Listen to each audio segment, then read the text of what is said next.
الحمد للہ رب العالمین والصلاة والسلام علی سید الانبیاء والمرسلین الصلاة والسلام علیک یا سیدی یا رسول اللہ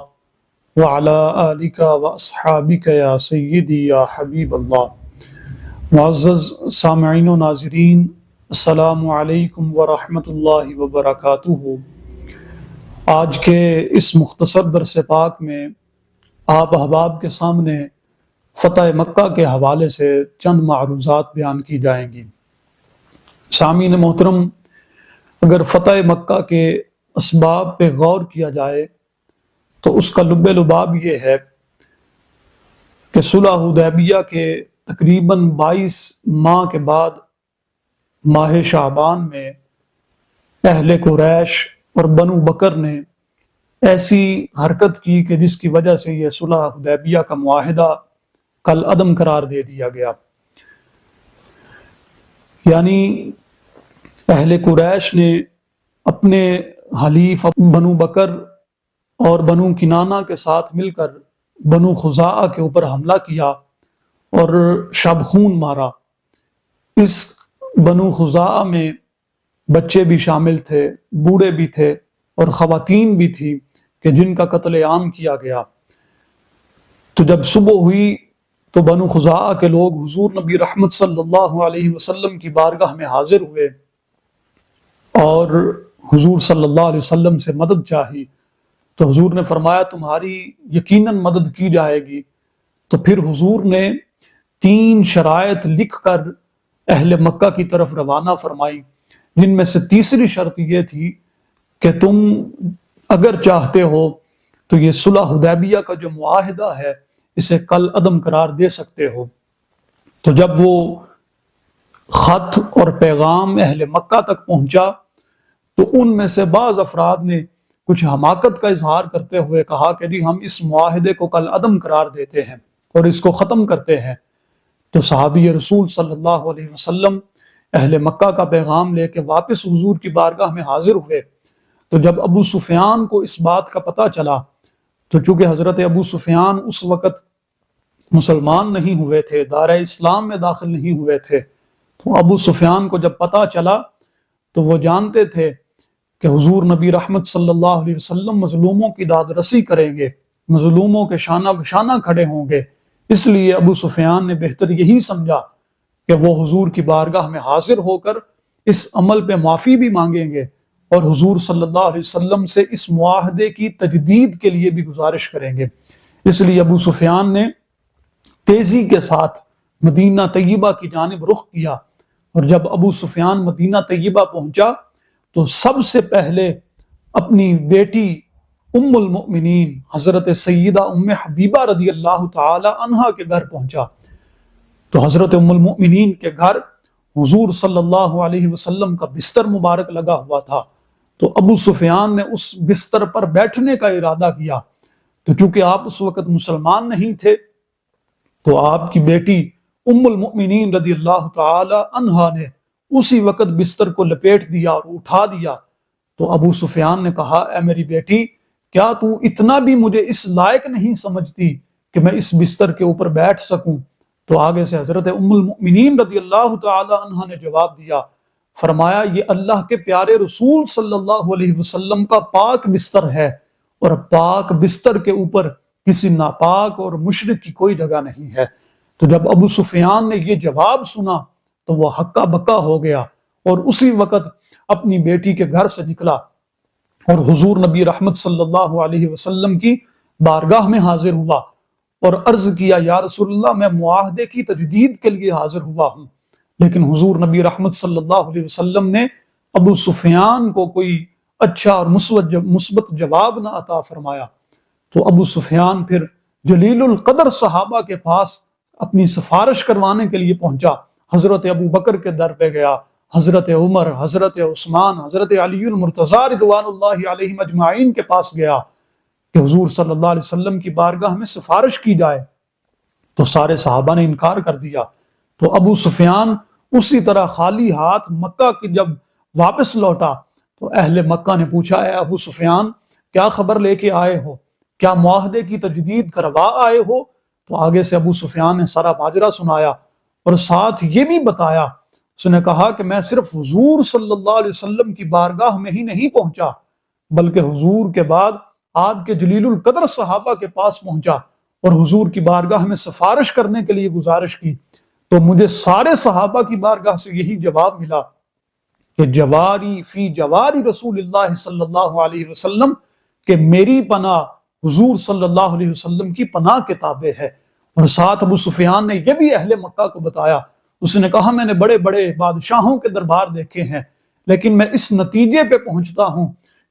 کہ صحابہ کرام حضور نبی رحمت صلی اللہ علیہ وسلم کے ساتھ اپنی جان، اپنے مال، اپنے گھر بار، ہر چیز سے بڑھ کر محبت کرتے ہیں، اور جس طرح صحابہ حضور صلی اللہ علیہ وسلم سے محبت اور پیار کا رشتہ رکھتے ہیں، آج تک میں نے ایسا کوئی رشتہ نہیں دیکھا۔ سامعین محترم، یہاں پہ یہ بات کرنا بھی ضروری ہے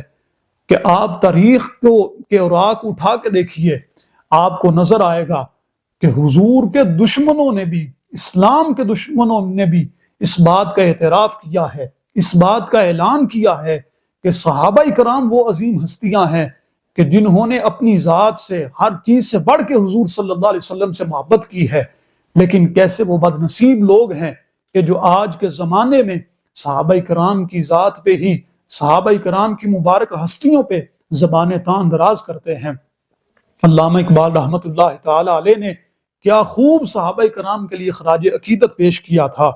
فرمایا عاشقان او ز خوباں خوب تر، خوش ترو زیبا ترو محبوب تر، یعنی حضور نبی رحمت صلی اللہ علیہ وسلم کے صحابہ کی شان بھی بہت ہی بلند ہے۔ سامعین محترم، جب ابو سفیان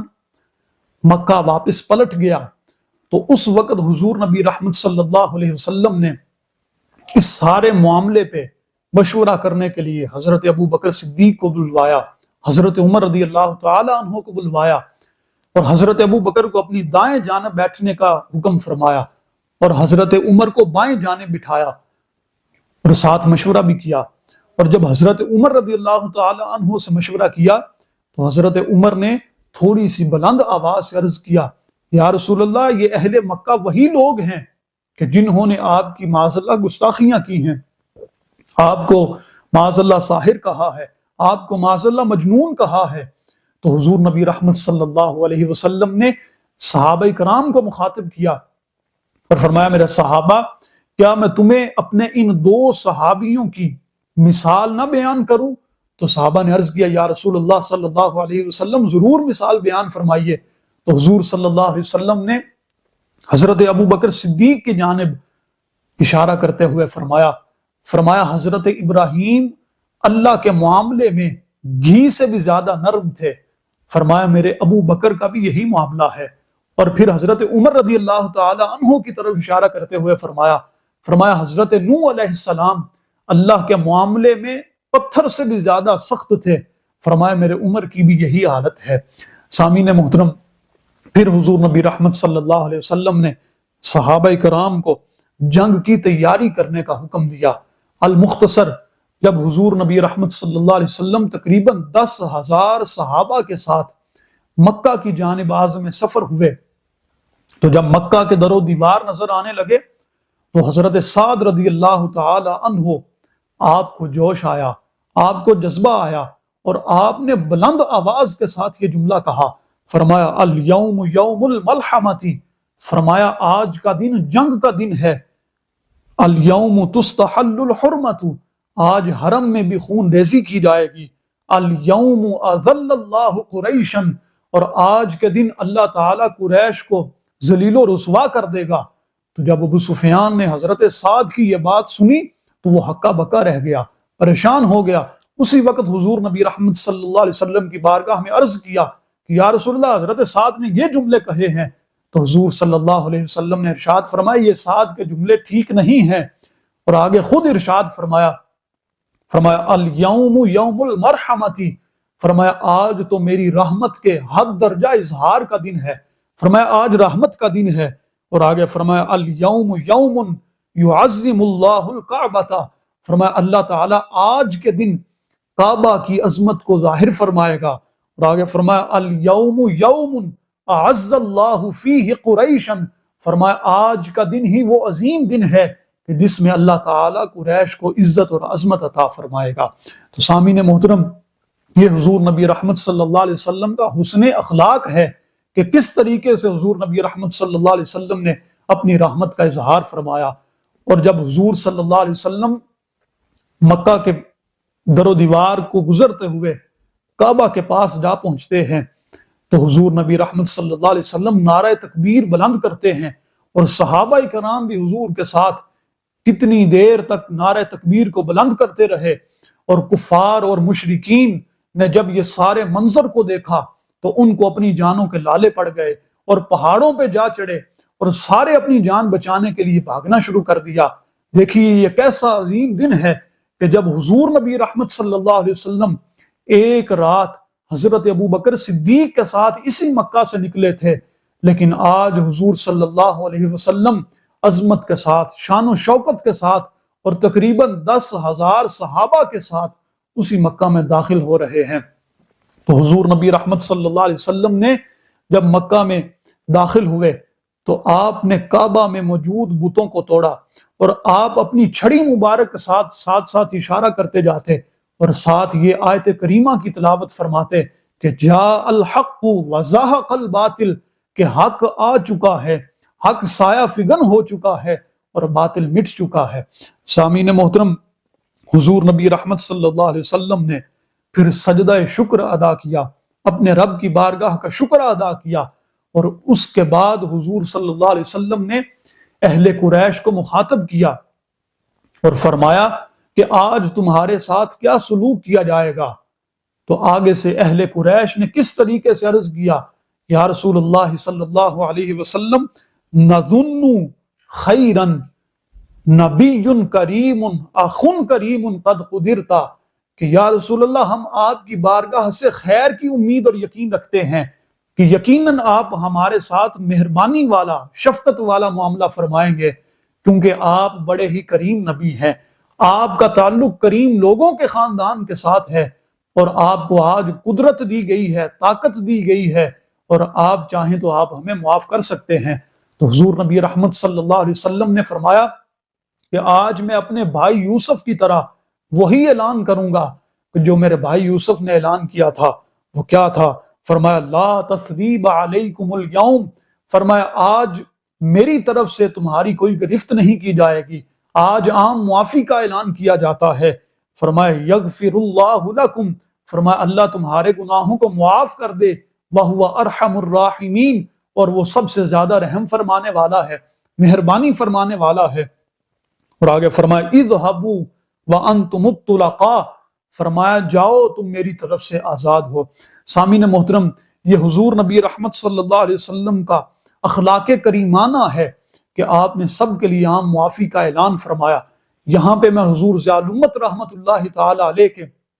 وہ جملے پڑھنا چاہتا ہوں کہ جو آپ نے ضیاء النبی شریف میں درج فرمائے ہیں۔ آپ فرماتے ہیں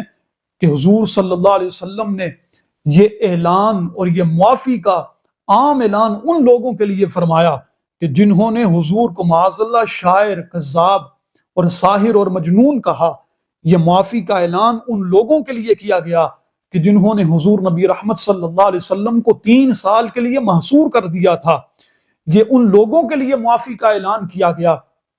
کہ جنہوں نے جبری طور پہ حضور صلی اللہ علیہ وسلم کو ہجرت کرنے پہ مجبور کر دیا۔ یہ ان لوگوں کے لیے حضور صلی اللہ علیہ وسلم نے معافی کا اعلان فرمایا تھا کہ جنہوں نے صحابہ کرام کی ہجرت کے بعد ان کی جائیداد کو، ان کے مال و دولت کو غصب کر لیا تھا۔ اور آگے فرمایا یہ ان لوگوں کے لیے عام معافی کا اعلان کیا جا رہا تھا کہ جنہوں نے حضرت حمزہ رضی اللہ تعالی عنہ کو شہید کیا، کہ یہ عام معافی کا اعلان ان لوگوں کے لیے کیا جا رہا تھا کہ جنہوں نے مہاجرین حبشہ کو بھی سکون کے ساتھ نہ رہنے دیا، بلکہ ان کے لیے بھی تکلیف اور پریشانی اور مصیبت کے لیے کوشش کرتے رہے۔ تو سامعین محترم، یہ حضور نبی رحمت صلی اللہ علیہ وسلم کا عظیم اخلاق کا ہمارے سامنے نمونہ تھا کہ حضور صلی اللہ علیہ وسلم نے سب کے لیے عام معافی کا اعلان فرما دیا۔ اب دیکھیے سامعین محترم، جب اذان ظہر کا وقت ہوا تو حضور صلی اللہ علیہ وسلم نے حضرت بلال کو فرمایا بلال کعبے کی چھت پہ چڑھ جاؤ اور اذان سناؤ۔ حضرت بلال جب اذان دے رہے تھے تو کعبہ کے سامنے دو لوگ بیٹھے تھے اور ان کے ساتھ حضرت ابو سفیان بھی موجود تھے، تو ان دو لوگوں نے معاذ اللہ حضرت بلال اور حضور نبی رحمت صلی اللہ علیہ وسلم کے بارے میں برے کلمات کہنے شروع کر دیے۔ تو حضرت ابو سفیان نے آگے سے فرمایا لا اقول شیئا لو تکلمت لا اخبرت عنی هذه الحصا۔ آپ نے فرمایا کہ اگر میں نے بھی کوئی کلمہ کہہ دیا، کوئی چھوٹا سا بھی جملہ کہہ دیا، تو یہ میرے پاس موجود کنکریاں بھی حضور صلی اللہ علیہ وسلم کو اس کی خبر دے دیں گے۔ تو جب حضور تشریف لائے تو حضور نے وہ ساری باتیں جو وہ بیٹھ کے کر رہے تھے، حضور نے فرمایا تم نے یہ بات کی ہے، تم نے یہ بات کی ہے۔ اور جب ابو سفیان کی باری آئی تو حضرت ابو سفیان نے عرض کیا یا رسول اللہ صلی اللہ علیہ وسلم میں نے کوئی بات نہیں کی، میں نے تو کوئی کلمہ نہیں کہا۔ تو جب حضور نے یہ بات سنی تو حضور صلی اللہ علیہ وسلم نے تبسم فرما دیا۔ تو آگے سے وہ جو دو لوگ تھے انہوں نے کہا یا رسول اللہ ہمارے پاس تو کوئی شخص موجود نہیں تھا کہ جو آپ کو اس سارے ماجرے کی خبر دیتا کہ ہم نے کون سی بات کی ہے، ہم نے کون سا جملہ کسا ہے، لہٰذا ہم اس بات کا اعلان کرتے ہیں کہ یقیناً آپ اللہ تعالیٰ کے پیارے اور سچے رسول صلی اللہ علیہ وسلم ہیں۔ سامعین محترم، صرف آخری ایک بات اور ایک واقعہ آپ احباب کے سامنے بیان کرتا ہوں کہ عثمان بن طلحہ آپ جب زمانہ جاہلیت میں تھے، حضور نبی رحمت صلی اللہ علیہ وسلم نے عثمان بن طلحہ سے کعبہ کی چابی کا مطالبہ فرمایا تاکہ حضور صلی اللہ علیہ وسلم کعبہ میں داخل ہو سکے، لیکن عثمان بن طلحہ نے حضور صلی اللہ علیہ وسلم کو کعبہ میں داخل ہونے سے منع کر دیا، اور صرف منع ہی نہ کیا بلکہ حضور صلی اللہ علیہ وسلم کے ساتھ معاذ اللہ گستاخی کا معاملہ کیا۔ تو حضور نے عثمان بن طلحہ سے فرمایا یا عثمان لعلک سترا ھذا المفتاح یوما بیدی، فرمایا اے عثمان تو ایک دن دیکھے گا کہ یہی کعبہ کی چابی میرے ہاتھ میں ہوگی اور میں جسے چاہوں گا یہ چابی عطا فرما دوں گا۔ اور جب فتح مکہ کا دن آیا تو اس وقت حضور نبی رحمت صلی اللہ علیہ وسلم نے عثمان بن طلحہ کو بھی بلوایا، اور یہ وہ دن تھا کہ جب کعبہ کی چابی حضور نبی رحمت صلی اللہ علیہ وسلم کے دست مبارک میں تھی، اور اس وقت حضرت عباس رضی اللہ تعالی عنہ آپ نے عرض کیا یا رسول اللہ صلی اللہ علیہ وسلم یہ کعبہ کی چابی مجھے عطا فرما دیجئے۔ تو حضور نے حضرت عباس کو چابی دینے سے انکار فرما دیا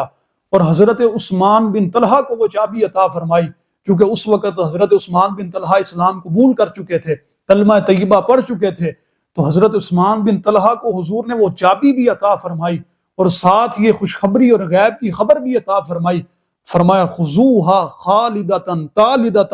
لا ينزعها الا منکم ظالم، فرمایا اے عثمان یہ چابی ہمیشہ تیرے پاس رہے گی اور کوئی ظالم شخص ہی تیرے سے اس چابی کو چھین سکے گا۔ حضور ظالمت رحمت اللہ تعالی علیہ نے ضیاء النبی شریف میں یہ جملہ لکھا ہے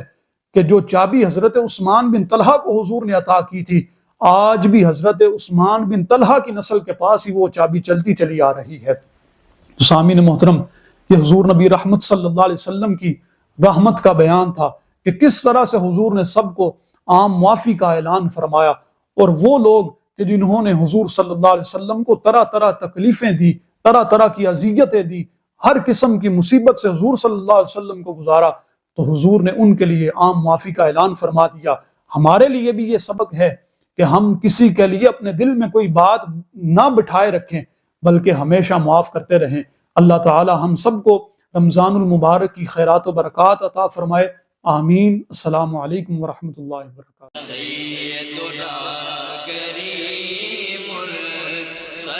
دارالعلوم محمدیہ غوثیہ بھیرا شریف دینی اور عصری تعلیم کا بے مثال ادارہ ہے، جہاں عصر حاضر کے تقاضوں کے مطابق قرآن و سنت کی تعلیم دی جاتی ہے،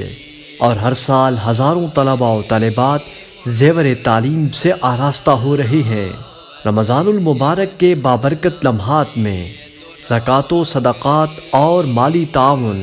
اس عظیم ادارے تک پہنچا کر اس مشن میں اپنا حصہ ڈالیں۔ درجہ ذیل اکاؤنٹس پر اپنا تعاون ارسال فرمائیں۔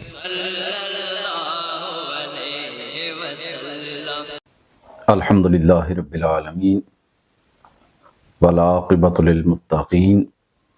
الصلاة والسلام على اشرف الانبیاء والمرسلین، اما بعد۔ خواتین و حضرات، رمضان المبارک کے حوالے سے خصوصی نشریات نقوش مصطفیٰ کی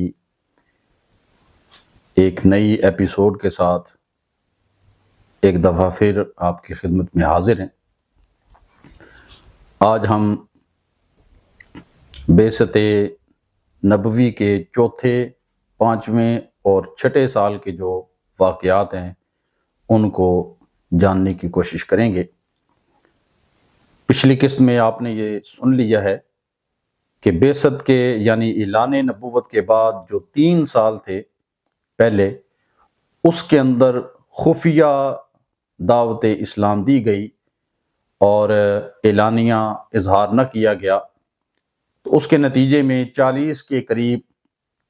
خوش نصیب، جنہیں السابقون الاولون کا ٹائٹل دیا گیا، تو ان 40 خوش نصیب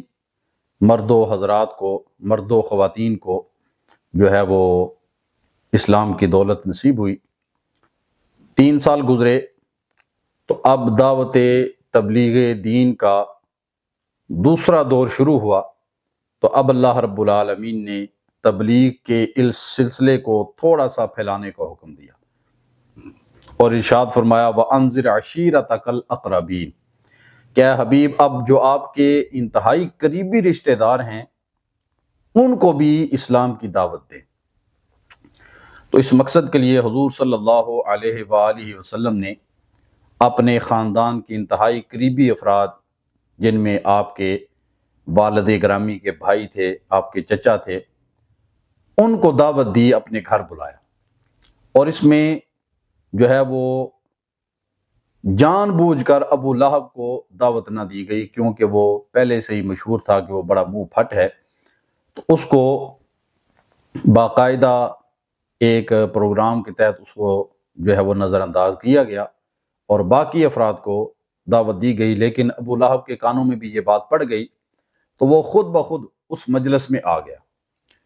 اب حضور صلی اللہ علیہ وآلہ وسلم نے اپنے خاندان کے انتہائی قریبی افراد کو اسلام کی دعوت دی، اللہ کی وحدانیت کی طرف ان کو بلایا اور بتوں کے جھوٹے ہونے اور شرک سے منع کیا۔ تو ابو لہب وہ بول پڑا اور اس نے حضور صلی اللہ علیہ وسلم کے جو چچا وہاں موجود تھے ان کو مخاطب کر کے حضور کی طرف اشارہ کر کے کہا،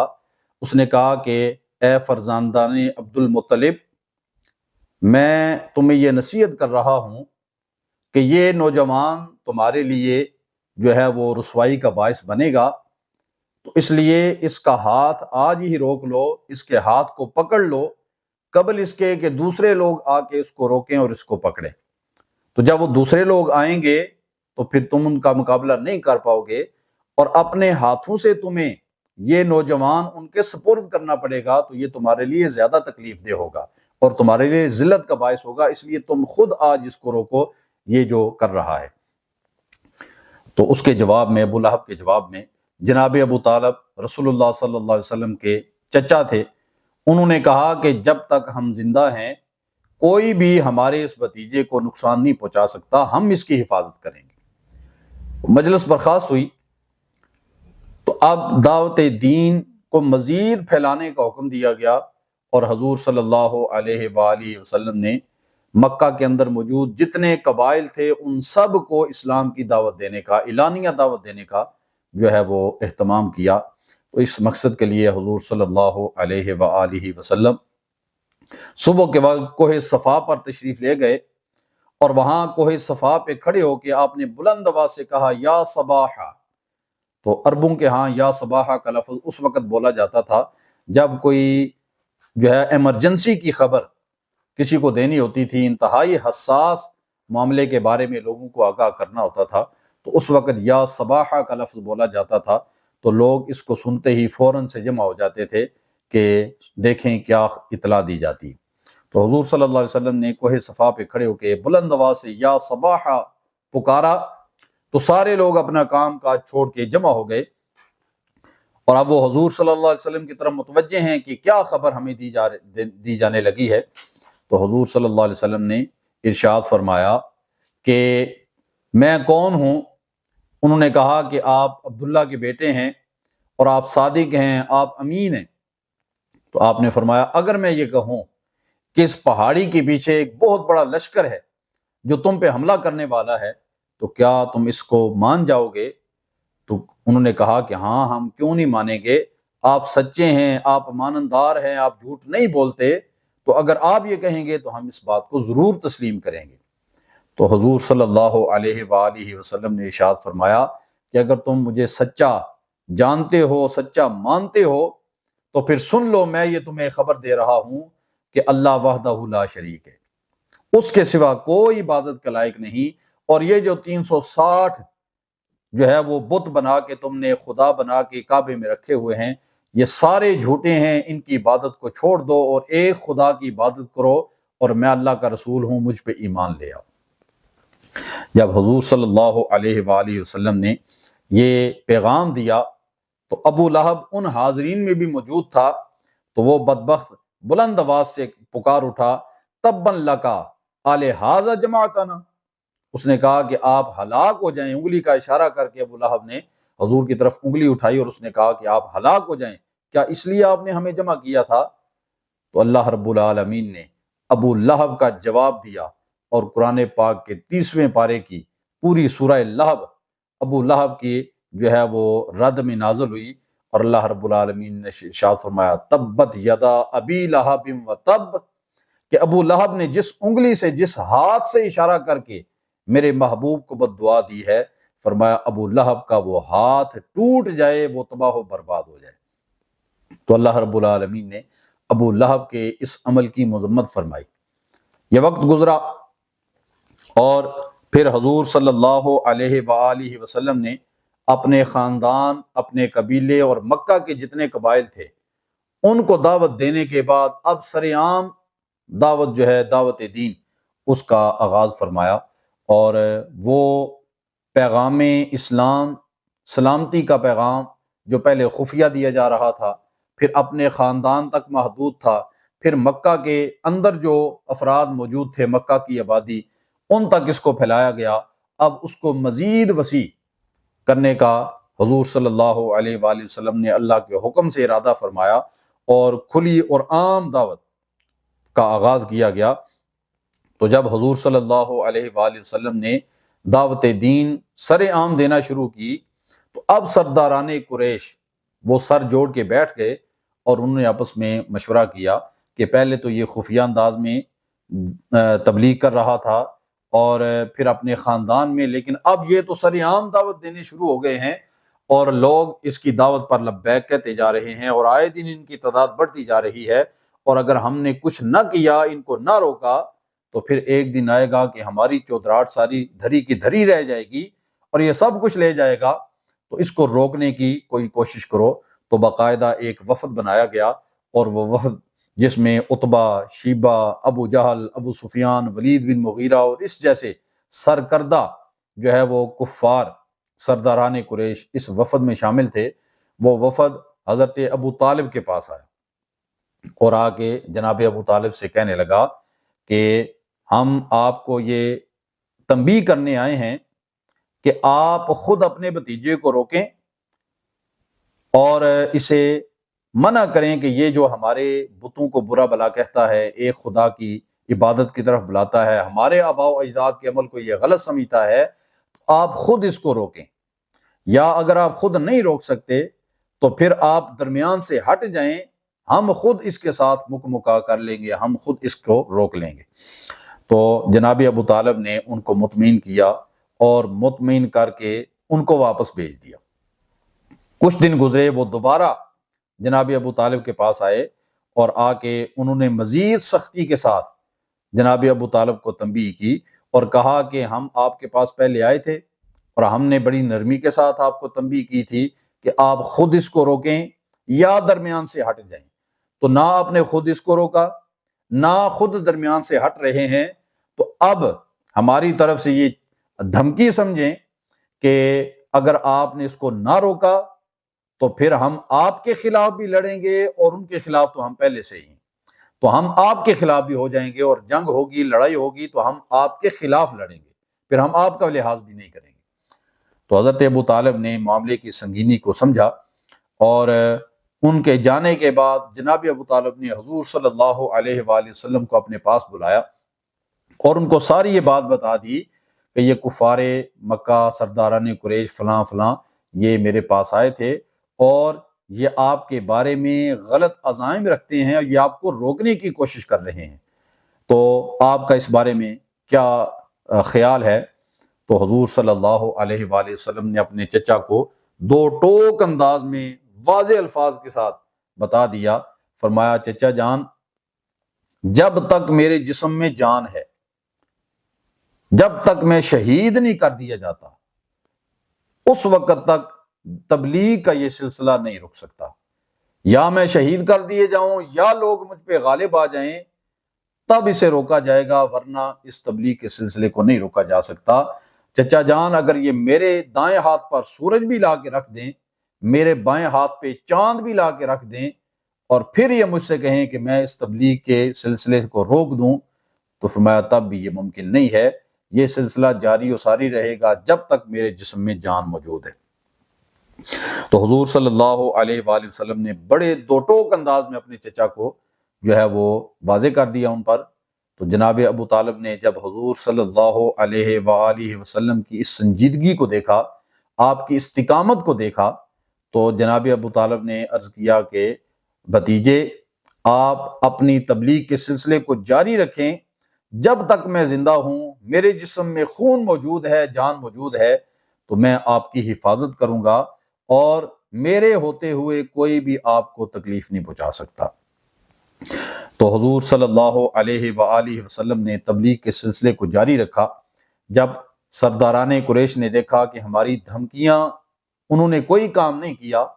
تو اب وہ لالچ دینے کے لیے حضور صلی اللہ علیہ وسلم کے پاس آئے اور آ کے کہنے لگے کہ اگر آپ یہ نیا دین جو جس کو آپ دین کہتے ہیں، اس کی تبلیغ اس لیے کر رہے ہیں کہ آپ کو بادشاہ بنا دیا جائے، تو آپ اس سلسلے کو روک دیں، اور ہم اپنی مرضی سے آپ کو اپنا بادشاہ بنانے کے لیے تیار ہیں۔ صرف اپنے اس نئے دین کی تبلیغ کو چھوڑ کے ہمارے جو پرانا آباء و اجداد کا دین ہے اسی پر آپ چلیں، تو اگر آپ بادشاہت چاہتے ہیں تو ہم آپ کو جو ہے وہ بادشاہ بنانے کے لیے تیار ہیں۔ اگر یہ تبلیغ آپ دولت کے لیے کر رہے ہیں تو جتنی دولت آپ کو چاہیے آپ ہمیں کہیں،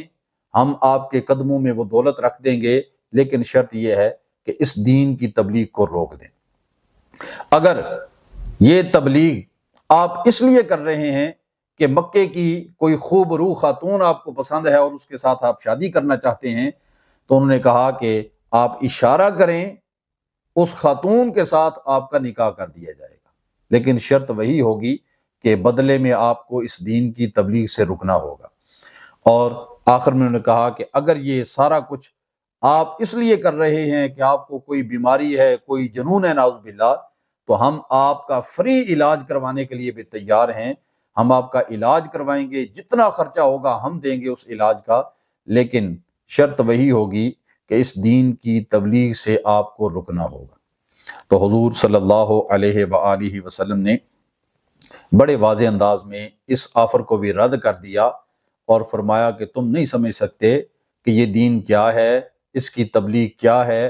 یہ نہ مال و دولت کے لیے ہے، نہ حکومت کے لیے ہے، یہ تو رب کا پیغام ہے جو اس کی مخلوق تک پہنچایا جا رہا ہے، تو اس لیے مجھے یہ کوئی چیز نہیں چاہیے، میں تو اپنے دین کی تبلیغ جاری و ساری رکھوں گا۔ تو حضور صلی اللہ علیہ وآلہ وسلم پر جب نہ کوئی دھمکی جو ہے وہ کارگر ثابت ہوئی، نہ کوئی مالی لالچ، نہ عہدے کا لالچ، نہ رشتے کا لالچ، کوئی بھی لالچ جو ہے وہ اس کے بہکاوے میں رسول اللہ صلی اللہ علیہ وسلم نہ آئے، تو اب انہوں نے ایک نئے سلسلے کا آغاز کیا اور ایک نئے دور کا آغاز ہوا مسلمانوں کے اوپر، اور وہ تھا ظلم و ستم کا دور۔ اب مسلمانوں کے اوپر جو بھی کلمہ پڑھتا اس کے اوپر ستم ڈھایا جاتا، اسے تکلیفیں دی جاتی، طرح طرح کے مظالم اس پر ڈھائے جاتے، اور ابتدائے اسلام میں تو جن لوگوں نے کلمہ پڑھا ان میں زیادہ تعداد نادار مسلمانوں کی تھی، کمزور مسلمانوں کی تھی، کمزور افراد کی تھی، تو ان کے اوپر ظلم ڈھانا تو سرداران قریش کے لیے کوئی مشکل بھی نہیں تھا۔ ان میں سے کئی ایسے تھے جو ان کے غلام تھے، زر خرید غلام تھے۔ حضرت بلال حبشی رضی اللہ تعالی عنہ کی تکالیف وہ آپ نے سن رکھی ہیں کہ آپ امیہ بن خلف جن کے حضرت بلال حبشی رضی اللہ تعالیٰ عنہ غلام تھے، وہ امیہ بن خلف حضرت بلال رضی اللہ تعالیٰ عنہ کو کیسی کیسی تکلیفیں دیتا تھا۔ گرم پتھر آپ کے سینے کے اوپر رکھے جاتے تھے، گرم ریت کے اوپر آپ کو لٹایا جاتا تھا، مکے کی گلیوں میں آپ کو گھسیٹا جاتا تھا، طرح طرح کے مظالم آپ کو دیے جاتے تھے، صرف اس لیے کہ آپ نے کلمہ پڑھ کے اسلام قبول کر لیا تھا۔ اس کے علاوہ حضرت یاسر رضی اللہ تعالیٰ عنہ اور آپ کی زوجہ حضرت سمیہ، ان کے بیٹے حضرت عمار بن یاسر، حضرت خباب رضی اللہ تعالیٰ عنہ، حضرت سمیہ، تو وہ خوش نصیب خاتون ہیں جن کو اسلام کی پہلی شہیدہ کا اعزاز حاصل ہوا، اور ان کے جسم کو چیر دیا گیا اور ان کے جسم کے اوپر نیزے کے ساتھ حملہ کیا گیا۔ حضرت یاسر رضی اللہ تعالیٰ عنہ ان کو 2 گھوڑوں کے ساتھ باندھ کے گھوڑے جو ہے وہ مخالف سمت میں دوڑائے گئے اور ان کا جسم 2 لخت ہو گیا۔ اس انداز میں جو ہے وہ ظالمانہ انداز میں صحابہ اکرام کو شہید کیا گیا، ان کو تکالیف دی گئی۔ خود رسول اللہ صلی اللہ علیہ وآلہ وسلم آپ پر بھی مظالم ڈھائے گئے۔ ابو لہب، عقبہ بن ابی معیط، یہ حضور صلی اللہ علیہ وسلم کا پڑوسی تھا اور آپ کے رستے میں کانٹے پھینک دیا کرتا تھا، کوڑا پھینک دیا کرتا تھا، اور اگر آپ عبادت میں مصروف ہوتے تھے تو ابو جہل جیسا بدبخت جو ہے وہ اونٹ کی اوجڑی جو بھاری بھرکم ہوتی وہ حضور صلی اللہ علیہ وسلم کے اوپر ڈال جاتا۔ طرح طرح کے جب آپ تبلیغ کے لیے کھڑے ہوتے تو وہ آوازیں کستے، تہمتیں لگاتے، الزام تلاشیاں کرتے، گالیاں دیتے، کیسے کیسے جو ہے وہ گھٹیا حرکتیں کیا کرتے تھے رسول اللہ صلی اللہ علیہ وسلم کے ساتھ، لیکن آپ خندہ پیشانی کے ساتھ ان کو برداشت کرتے رہے، ان کو نظر انداز کرتے رہے اور تبلیغ کا سلسلہ جاری رہا۔ لیکن جب ایذا رسانیاں حد سے بڑھ گئیں، تکالیف کا سلسلہ جو ہے وہ شدت اختیار کرتا چلا گیا، تو اب اللہ رب العالمین نے مسلمانوں کو مکہ سے حبشہ کی طرف ہجرت کرنے کا حکم ارشاد فرمایا۔ تو پہلی ہجرت حبشہ جب ہوئی تو اس میں کل 16 افراد اس کے اندر شامل تھے، جن میں 12 مرد تھے اور 4 خواتین تھیں، اور اس قافلے کے جو رہنما تھے، اس وفد کے جو سالار تھے، وہ حضرت عثمان ذو النورین رضی اللہ تعالیٰ عنہ تھے، اور ان کے ساتھ ان کی زوجہ حضرت رقیہ جو رسول اللہ صلی اللہ علیہ وسلم کی صاحبزادی تھی، وہ بھی اس قافلے میں شامل تھے۔ یہ 16 افراد کا قافلہ جو پہلی ہجرت حبشہ میں شامل تھا، یہ مکہ سے خفیہ انداز میں ہجرت کر کے حبشہ کی طرف چلا گیا۔ جب یہ 16 افراد کا قافلہ حبشہ میں داخل ہوا تو وہاں حضرت نجاشی رضی اللہ تعالیٰ عنہ، وہ ان کی حکمرانی تھی، وہ عیسائی مذہب سے ان کا تعلق تھا۔ جب یہ قافلہ حبشہ میں داخل ہوا تو حضرت نجاشی نے بڑے پرتباک انداز میں ان کا استقبال کیا، بڑی عزت افزائی کی۔ 3 ماہ یہ 16 افراد حضرت نجاشی کے مہمان رہے، ان کو شاہی مہمان رکھا گیا، ان کی خاطر مدارت کی گئی اور ہر طرح کا اعزاز اور عزت و تکریم ان کو دی گئی۔ اور اس عرصے میں کفار مکہ نے پوری کوشش کی کہ وہ 16 افراد کو واپس مکہ لا کر ان کو تکالیف دیں۔ 3 ماہ گزرے تو وہاں پہ ایک افواہ پھیلائی گئی حبشہ کے اندر کہ مکہ میں جتنے کافر تھے وہ سب مسلمان ہو گئے اور اسلام کا وہاں پہ دور دورہ ہو گیا ہے۔ جب یہ افواہ حبشہ میں موجود ان 16 افراد نے سنی تو انہوں نے کہا کہ اب ہمارا یہاں رہنے کا مقصد کوئی نہیں ہے، ہم جس وجہ سے آئے تھے وہ وجہ ختم ہو چکی ہے، اب وہاں سارے مسلمان ہو چکے ہیں، تو اس لیے ہمیں واپس اپنے وطن چلے جانا چاہیے۔ تو یہ 16 افراد حبشہ سے واپس مکہ میں آئے۔ مکہ میں آئے تو دیکھا وہاں تو پہلے جیسا ماحول تھا، پہلے سے بھی زیادہ شدت تھی، پہلے سے بھی زیادہ سختی تھی۔ تو اب وہ پچھتائے کہ ہم وہاں ہماری عزت تھی، وہاں ہمیں آزادی تھی، ہم اپنے مذہب کے مطابق تبلیغ کر رہے تھے، ہم نے واپس آ کے غلطی کی، اور یہاں ان افراد پر جو ہجرت کر کے حبشہ گئے تھے اور واپس آئے تھے ان پر زیادہ سختی کی گئی۔ اور وہ جو 3 ماہ کا عرصہ وہ تکالیف کے بغیر گزار آئے تھے، اس قصر کو پورا کرنے کی سرداران قریش نے پوری کوشش کی۔ اب دوبارہ مسلمانوں کو حبشہ کی طرف ہجرت کرنے کا حکم دیا گیا۔ تو دوسری دفعہ ہجرت حبشہ جب ہوئی تو اس کے اندر کل 83 افراد تھے، جن میں 65 مرد تھے اور 18 خواتین تھیں۔ اور اس قافلے کے اندر دوبارہ سے حضرت عثمان ذو النورین رضی اللہ تعالی عنہ اور ان کی زوجہ حضرت رقیہ رسول اللہ صلی اللہ علیہ وسلم کی صاحبزادی، وہ پھر سے اس قافلے کے اندر موجود تھے، اور حضرت جعفر بن ابی طالب وہ بھی اس قافلے کے اندر حبشہ کی طرف انہوں نے ہجرت کی۔ یہ 83 افراد پر مشتمل قافلہ جب دوبارہ حبشہ میں داخل ہوا تو حضرت نجاشی نے اسی طرح ان کا عزت کے ساتھ استقبال کیا اور شاہی مہمان خانے میں جو ہے وہ ان کو رہائش دی، اور شاہی مہمان کے طور پہ ان کے ساتھ ڈیلنگ کی گئی اور ان کا اعزاز اور تکریم کی گئی۔ کفار مکہ کو جب یہ اطلاع ملی کہ حبشہ کے اندر تو جو مسلمان گئے ہیں ان کی اس طرح عزت افزائی کی جا رہی ہے، تو اب یہ تو وہ برداشت نہیں کر سکتے تھے، تو انہوں نے کیا کیا، باقاعدہ 2 افراد کا وفد، جن میں عمر بن عاص جو اس وقت اسلام نہیں لائے تھے وہ، اور عمارہ بن ولید، یہ دونوں افراد جو ہے وہ مکے کے بہترین سفارتکار سمجھے جاتے تھے، تو ان کو قیمتی تحائف دے کر حضرت نجاشی کے پاس بھیجا گیا کہ یہ جا کے حضرت نجاشی کو قائل کریں اور اس کو اس بات پہ لے کر آئیں کہ مسلمانوں کو وہ اپنے وطن سے نکل جانے کا حکم دے۔ تو یہ وفد جو ہے 2 افراد کا یہ قیمتی تحائف لے کر حبشہ پہنچا، اور وہاں جا کے تو اس نے نجاشی کے دربار میں جو ہے وہ کہا کہ یہ مسلمان جہاں ہمارے دین کو غلط کہتے ہیں، وہیں یہ آپ کے دین کو بھی اور آپ کے نبی حضرت عیسیٰ علیہ السلام اور ان کی والدہ کے بارے میں بھی ان کے نظریات کوئی اچھے نہیں ہیں، تو اس لیے آپ نے ان کو شاہی مہمان بنا رکھا ہے، یہ تو آپ کے اور آپ کے دین کے بھی خلاف ہیں۔ تو تب حضرت نجاشی رضی اللہ تعالیٰ عنہ نے مسلمانوں کو اپنے دربار میں بلایا، تو وہاں حضرت جعفر بن ابی طالب رضی اللہ تعالیٰ عنہ آپ نے اسلام کی تعلیمات کو بڑے خوبصورت انداز میں نجاشی کے سامنے پیش کیا، اور آپ نے فرمایا کہ ہم تو ڈھاکے مارنے والے لوگ تھے، ہم تو جھوٹ بولنے والے تھے، شراب پینے والے تھے، بدکاریاں کرنے والے تھے، کون سی برائی ایسی ہے جو ہمارے اندر نہیں تھی، ہم تو اخلاق سے گرے ہوئے لوگ تھے، لیکن اللہ تعالیٰ نے اپنا حبیب ہمارے اندر مبعوث فرمایا تو انہوں نے آ کے ہمیں بتایا کہ یہ جھوٹ بری چیز ہے، ہمیں ہمیشہ سچ بولنا چاہیے،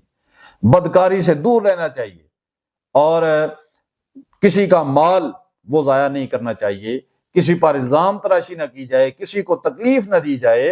اور حضرت جعفر بن ابی طالب نے جو ہے سورہ مریم کی وہ آیات جن کے اندر اللہ رب العالمین نے حضرت مریم سلام اللہ علیہا ان کا واقعہ بیان کیا ہے، حضرت عیسیٰ علیہ السلام کی پیدائش کا واقعہ بیان کیا گیا ہے، وہ ساری آیات حضرت نجاشی کے سامنے تلاوت کی، تو حضرت نجاشی نے ایک تنکا اٹھایا اور اس نے کہا کہ میں گواہی دے کر کہتا ہوں کہ جو آپ نے حضرت عیسیٰ علیہ السلام اور ان کی والدہ حضرت مریم سلام اللہ علیہ کا بارے میں کہا ہے، وہ اس تنکے سے بھی نہ زیادہ تھا نہ کم تھا، بالکل عین حق کے مطابق آپ نے بیان کیا ہے۔ تو اس نے حضرت نجاشی نے وہ مکے کے سرداروں کے جو سفیر تھے ان کو واپس بھیج دیا، تحفے بھی واپس کر دیے، اور فرمایا کہ میں ان لوگوں کو اپنے وطن سے نہیں نکالوں گا، جب یہ اپنی مرضی سے جائیں تو یہ جا سکتے ہیں، جب تک یہ یہاں رہنا چاہیں تب تک میں انہیں یہاں سے زبردستی نہیں نکالوں گا۔ تو وہاں حضرت نجاشی نے حضور صلی اللہ علیہ وآلہ وسلم کا کلمہ بھی پڑھا، آپ پر ایمان بھی لائے، اور حضور صلی اللہ علیہ وآلہ وسلم نے جناب حضرت نجاشی رضی اللہ تعالی عنہ ان کے اسلام کو قبول بھی کیا۔ اور جب آپ کا وصال ہوا حضرت نجاشی کا، تو حضور صلی اللہ علیہ وآلہ وسلم نے مدینہ کے اندر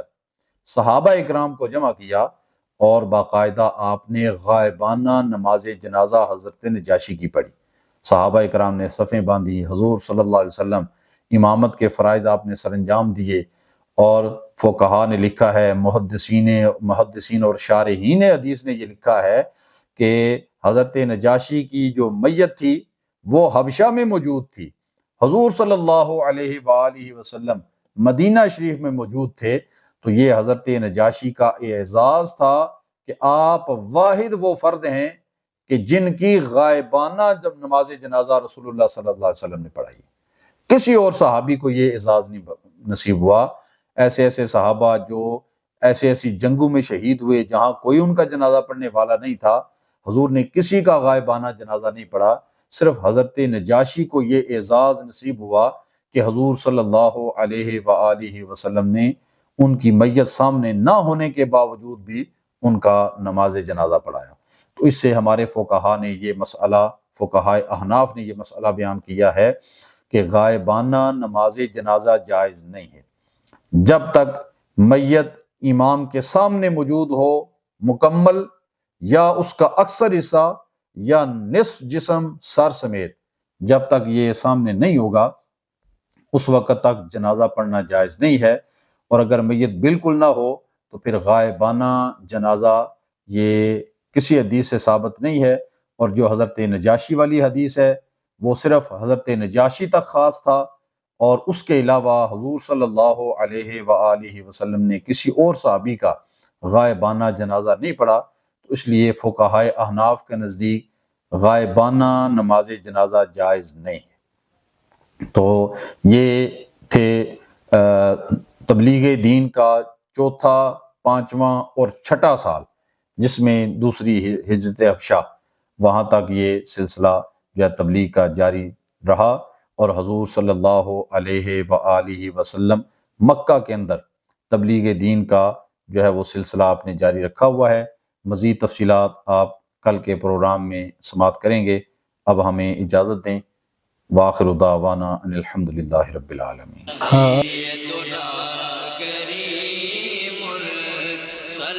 دارالعلوم محمدیہ غوثیہ بھیرا شریف دینی اور عصری تعلیم کا بے مثال ادارہ ہے، جہاں عصر حاضر کے تقاضوں کے مطابق قرآن و سنت کی تعلیم دی جاتی ہے، اور ہر سال ہزاروں طلباء و طالبات زیور تعلیم سے آراستہ ہو رہے ہیں۔ رمضان المبارک کے بابرکت لمحات میں زکوٰۃ و صدقات اور مالی تعاون اس عظیم ادارے تک پہنچا کر اس مشن میں اپنا حصہ ڈالیں۔ درجہ ذیل اکاؤنٹس پر اپنا تعاون ارسال فرمائیں۔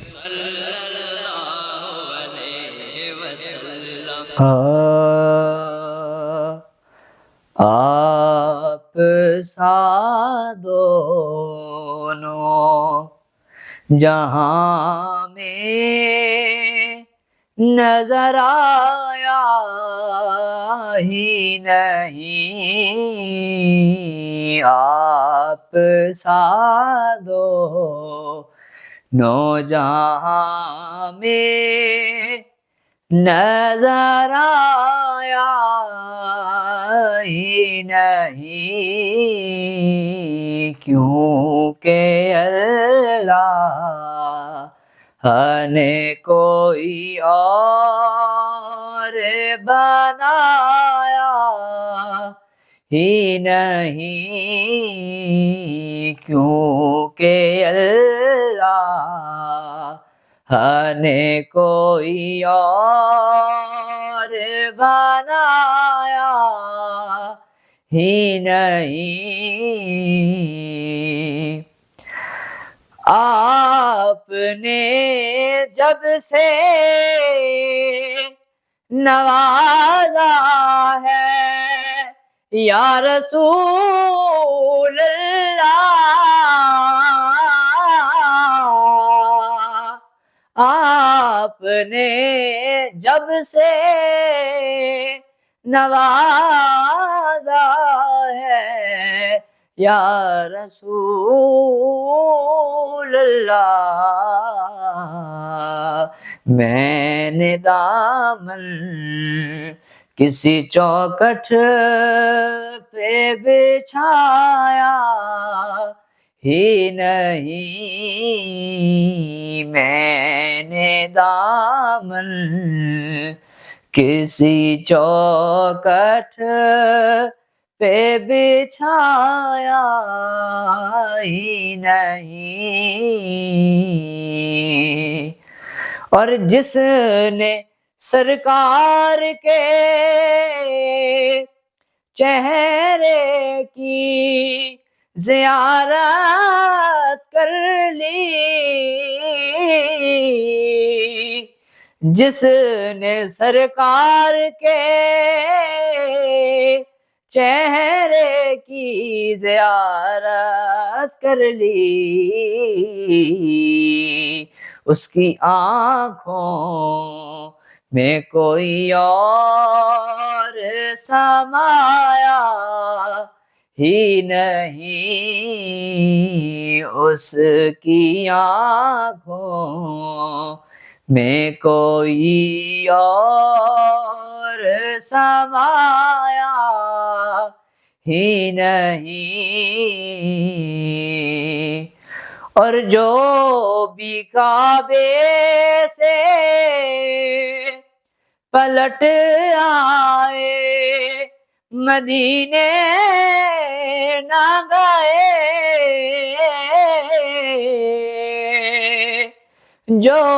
بھی کعبے سے پلٹ آئے مدینے نہ گئے، یوں سمجھ لو اسے آقا نے بلایا ہی نہیں، یوں سمجھ لو اسے آقا نے بلایا ہی نہیں، اور آپ کی نعت ہی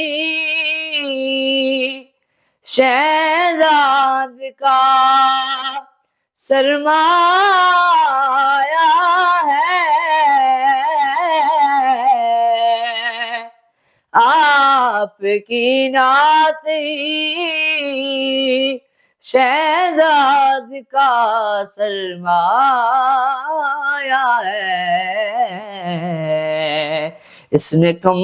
میں نے تو کچھ اور کمایا ہی نہیں، اس نکم میں نے تو کچھ اور کمایا ہی نہیں، آپ سادو نوجہاں میں نظر آیا ہی نہیں، کیونکہ اللہ نے کوئی اور بنایا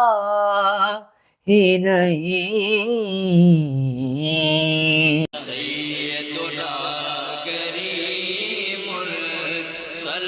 دارالعلوم محمدیہ غوثیہ بھیرا شریف دینی اور عصری تعلیم کا بے مثال ادارہ ہے، جہاں عصر حاضر کے تقاضوں کے مطابق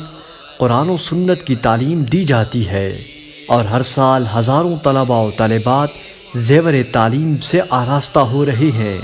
رمضان المبارک کے بابرکت لمحات میں زکوٰۃ و صدقات اور مالی تعاون اس عظیم ادارے تک پہنچا کر اس مشن میں اپنا حصہ ڈالیں۔ درجہ ذیل اکاؤنٹس پر اپنا تعاون ارسال فرمائیں۔